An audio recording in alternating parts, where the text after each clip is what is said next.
Hello everyone, a huge welcome to my channel. आज करने जा रहे हैं जवाहरलाल नेहरू जी का लिखा एक ऐसे, animal in prison. It comes under the syllabus of JFWCE, otherwise also important topic for any other literary competitive exam, UGC NET, Masters Entrance and many more। तो कांटेक्ट करिए इस चैनल पर। यहीं पर आपको इन्फॉर्मेशन भी मिल जाएगी कि PDF के लिए आपको कैसे प्रोसीड करना है। नॉवेल, शॉर्ट स्टोरी, पोइट्री अब मैंने ऐसे भी ऐड कर दिए हैं, तो ऐसे इसकी भी प्लेलिस्ट प्रिपेयर हो रही है। आप इनके थ्रू अपनी प्रिपरेशन करिए if you do not want to grab the PDF। AC Baugh और जोसेफ विलिस के हिस्ट्री के भी वीडियोज़ हैं। You can take help from all these videos to prepare for. These are the PDFs जो अभी available हैं। essays की PDF भी बहुत जल्दी आ जाएगी। Once I complete all the videos I prepare the PDF also. Novel, short story के MCQs, पोइट्री के MCQs, और PDF 7-8 में मैं एसेज और एसेज के MCQs को ऐड करूँगी।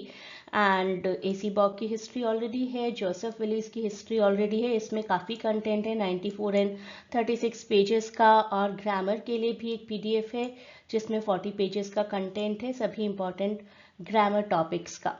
तो इस PDF को ग्रैब करने के लिए you can connect on this link.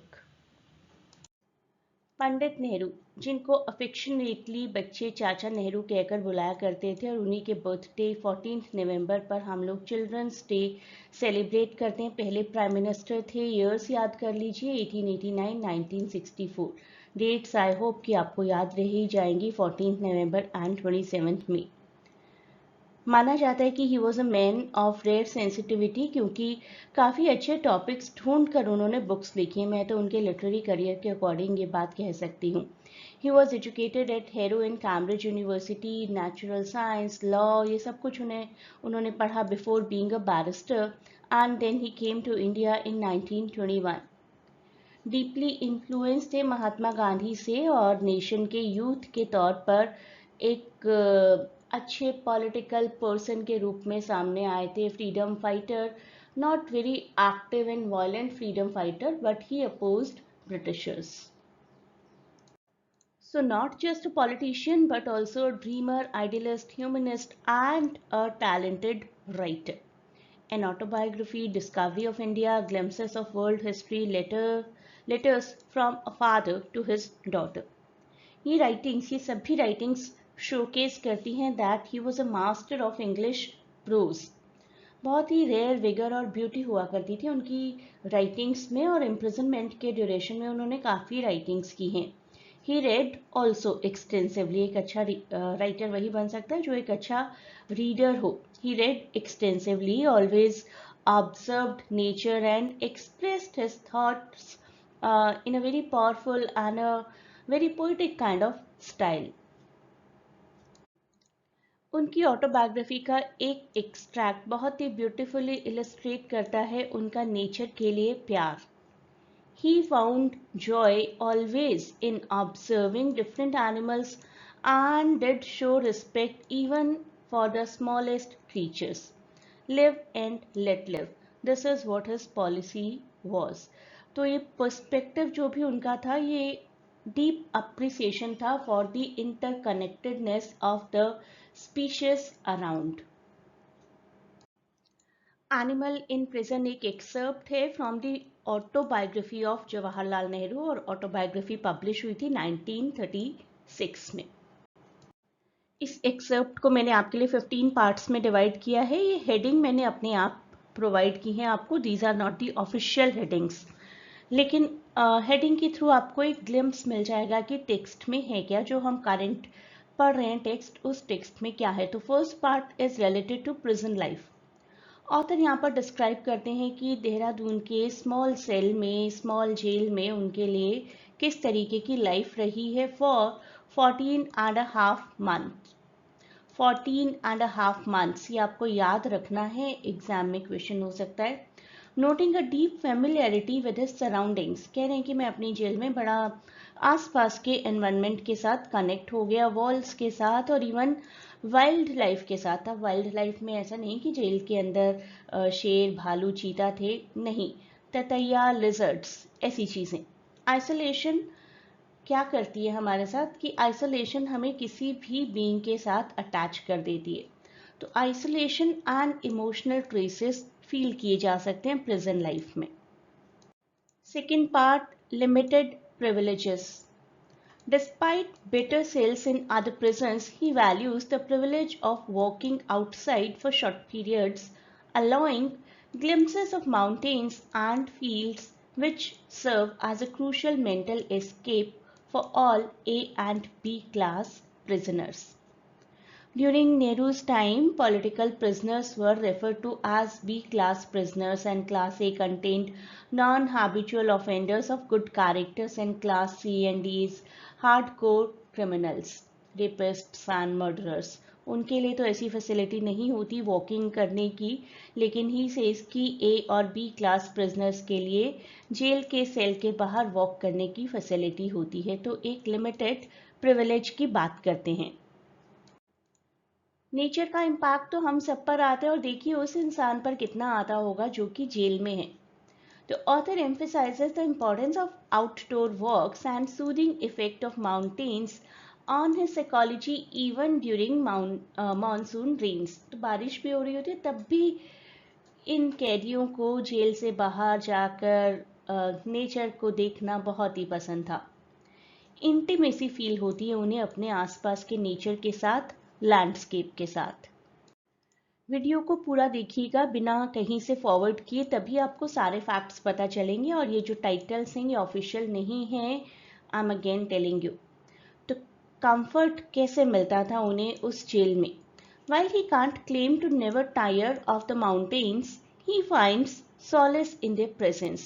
एक सुकून मिलता था माउंटेन्स के आसपास होने पर, which offers a perspective that contrasts with his fluctuating emotions.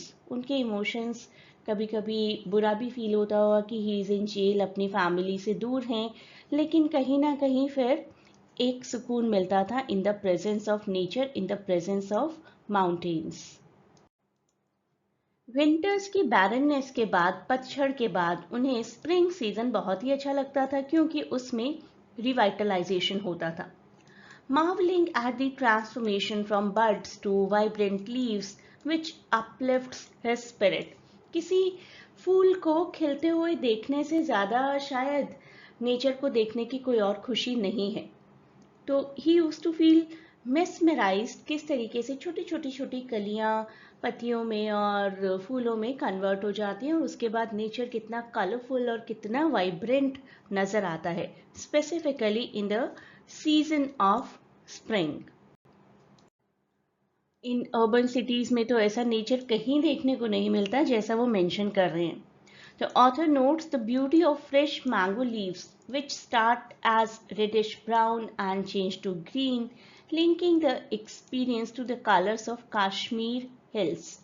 Kashmir से तो बिलोंग करते ही थे ना, नेहरू जी कश्मीरी पंडित थे, तो कश्मीर के मौसम के साथ, कश्मीर के पहाड़ों के साथ मैंगो की लीव्स को कंपेयर कर रहे हैं। मॉनसून, नेचर, पहाड़ सुनने में बहुत अच्छे लगते हैं, लेकिन ऐसा नहीं है कि वो हमेशा पॉजिटिव फॉर्म में ही रहते हों।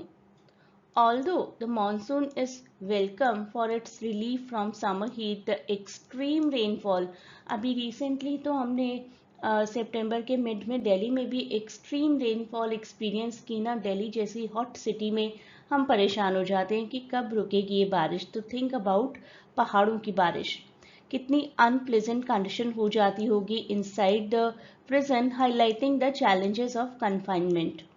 एक तो जेल के अंदर बंद, कुछ खास कर नहीं सकते अपनी मर्जी से, ऊपर से मौसम इतना बुरा कि सच में ही उस जेल से बाहर वॉक करने के लिए भी नहीं जा सकते। अगर उनके सीजनल रिफ्लेक्शन की बात की जाए तो ही सेज कि ऑटम और विंटर डिलाइट भी लाते हैं, साथ ही साथ डिस्कम्फर्ट भी लाते हैं, with winter storms prompting longing for warmth and comfort amidst the chaos of nature. गर्मी के बाद जब सर्दी आती है तो अच्छी बहुत लगती है, लेकिन फिर सर्दी में भी हम लोग इंतज़ार करने लगते हैं ना कि अरे 4 दिन से धूप ही नहीं निकली है। तो धूप का वो इंतज़ार, दैट मीन्स कि नेचर किसी भी तरीके का हो, even if it is winters, continued winters, और even if it is continued summers और एनी अदर सीजन कंटिन्यूड, कहीं ना कहीं we keep on waiting for the next season for the change. Memorable December day, एक दिन 1932 का December 24 वो याद रखते हैं as a miserable day but finds beauty in the snow covered mountains the following Christmas day, illustrating the contrast between hardship and beauty। तो snowfall, once upon a time तो snowfall हो जाया करता होगा देहरादून में भी, अब वेदर हॉट होता जा रहा है धीरे धीरे, तो now we do not get to see snowfall specifically in Dehradun, but in Mussoorie yes अभी भी होता है। तो दिसंबर 24 1932 की बात करते हैं, जब शायद बहुत ज़्यादा सर्दी की वजह से परेशान हो चुके होंगे, स्नोफॉल की वजह से परेशान हो चुके होंगे, लेकिन जब 25 दिसंबर क्रिसमस वाले दिन देखते हैं कि mountain is actually looking beautiful, तो वो एक कॉन्ट्रास्ट था उनकी हार्डशिप और उस ब्यूटी का जो वो हार्डशिप में भी देख पा रहे थे। नेचर को बहुत ऑब्जर्व किया उन्होंने, इवन अपने आसपास के इंसेक्ट्स को, छोटे छोटे लिजर्ड काइंड ऑफ एनिमल्स को, और इवन बेड बग्स और मॉस्किटोज को एनालाइज किया और पाया कि ह्यूमन बींग्स की कितनी डेलिकेट रिलेशनशिप है अपने आसपास के एनवायरनमेंट के साथ। बैट्स, चमगादड़, सोचकर ही डर लगता है ना थोड़ा सा। हमारे ऑथर यानी कि नेहरू जी एक्सप्रेस करते हैं उनका डिस्कम्फर्ट विद बैट्स, किसी का भी होगा, उन्हीं का क्या, describing their silent fight and eerie presence, highlighting the tension between fear and acceptance of his surroundings. अब पुराने टाइम पर या अभी के टाइम पर भी हम जो कुछ भी बनाते हैं एक्चुअली तो नेचर को काट कर ही बनाते हैं। दिल्ली आधा जंगल था वंस अपॉन अ टाइम, बहुत से places Dehradun and Mussoorie jungles को काट कर ही बनाए गए हैं ना, तो वो क्रीचर्स आसपास रहते हैं जो वंस अपॉन अ टाइम वहाँ के नेटिव क्रीचर्स हुआ करते थे। तो it is very common to find bats and other wild animals and birds near by a residential place. तो आसपास ये प्रेजेंट करना कि अरे यहाँ पर तो चमगादड़ भी होते हैं, बैट्स भी होते हैं, तो बड़ी ही eerie kind of feeling, gothic kind of feeling provide करेगी बैट्स की प्रेजेंस किसी भी पर्सन को, और यही फील हुआ as a normal human being Nehru ji को। अब देखिए इतना टाइम था उनके पास प्रिजन में बैठकर आसपास ऑब्जर्व करने का कि उन्होंने लिजर्ड के बिहेवियर को भी ऑब्जर्व कर लिया। अपने आप में एक छोटा मोटा डिस्कवरी चैनल बन गए थे नेहरू जी। ही ऑब्जर्व्स lizards stalking prey, कैसे अपने शिकार का शिकार करती हैं, noting their humorous interactions with wasps, which adds to his understanding of nature's complexities। अपने आसपास लिजर्ड को, ततैया को, सबको ऑब्जर्व किया उन्होंने, और किस तरीके से लिजर्ड शिकार करती है वो सब कुछ ऑब्जर्व किया, और जाना कि नेचर में हम मानते हैं कि हम ह्यूमन बींग्स ही हैं, हम ह्यूमन बींग्स के अलावा कितने ही क्रीचर्स हैं और उनकी भी सर्वाइवल स्ट्रगल चलती ही रहती है। स्क्विरल्स को भी एनालाइज करते हैं। स्क्विरल्स में एक मदर स्क्विरल किस तरीके से अपने बेबीज को टेंड कर रही है, और उससे हमें पता चलता है कि yes there is compassion in nature. सिर्फ ह्यूमन बींग्स में नहीं है कंपैशन और पिटी एंड फियर, ये सभी फीलिंग्स किसी भी और क्रीचर में हो सकती हैं। And he observed squirrel specifically from the lens of compassion। अब बात करते हैं पिजन्स और मैनास की, उनके ऑब्जर्वेशन की। उन्होंने कहा कि बहुत पिजन्स होते हैं और कुछ को हंट भी कर लिया जाता है, जो आसपास के ऑफिशियल्स होते हैं दे ईट द कुक्ड पिजन। और अपने बॉन्ड की बात करते हैं मैनास के साथ कि मैनास, दो मैनास, एक कपल को तो उन्होंने फीड करवाना शुरू कर दिया था और ऐसा लगा था कि वो बिल्कुल पालतू हो गए, टेम हो गए, और जिस दिन फीड नहीं करवाते थे नेहरू जी उस दिन ऐसा लगता था कि they are trying to tell in their voice कि आज डिले हो गया, हमें आपने फीड नहीं करवाया। तो शोकेस होता था एक कनेक्शन और एक routine with all the creatures. अब बात करते हैं पैरट्स की। पैरट्स के बारे में उन्होंने क्या कहा कि उनकी कोर्टशिप बड़ी ही अम्यूजिंग होती है। कोर्टशिप और लव मेकिंग देखा करते थे वो पैरट्स की, और इवन ही मेंशन कि एक बार दो पैरट्स के बीच में लड़ाई हो गई थी कि दिस फीमेल पैरट वो किसको बिलोंग करती है, और फीमेल पैरट शांत होकर बैठकर वेट करती हैं कि जो भी विक्टोरियस होगा I will go with that parrot.